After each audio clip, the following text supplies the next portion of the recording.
ஒரு அரசாங்கம் என்ன செய்யணும்? இப்படிப்பட்ட திரையரங்கு உரிமையாளர்கள் இருந்தா உடனடியா அவர்களுடைய உரிமையை ரத்து செஞ்சிருக்கணும். செஞ்சாங்களா? செய்யல. ஏன் செய்யல? இந்த இனத்துக்கான அரசாங்கம் இருந்தா அது செஞ்சிருக்கும். அதான அர்த்தம். அதுல துடிச்சிருக்கும்ல.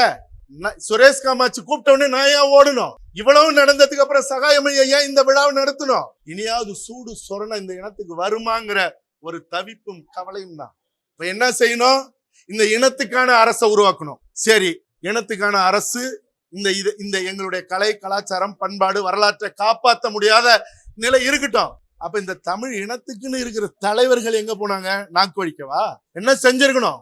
ஒரு 100 பேர், ஒரு 500 பேர், இல்ல ஒரு 50 பேர் அவன்கிட்ட போய் என்னன்னு கேள்வி கேட்டிருந்தா அவன் அடுத்த நொடிய 500 திரையரங்கு கொடுத்திருப்பானா?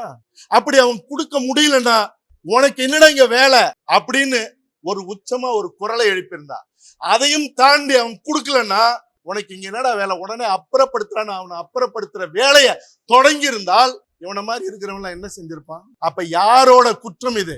இந்த இனத்துக்குன்னு இருக்கிறேன்னு சொல்ற தலைவர்கள் என்ன செஞ்சாங்க?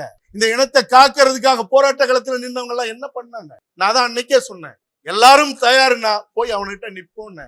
யாரும் அதை பத்தி பேச்சே இல்லை. ஆனா இதே நிலை நீடிக்குங்கிறதுலாம் இல்ல.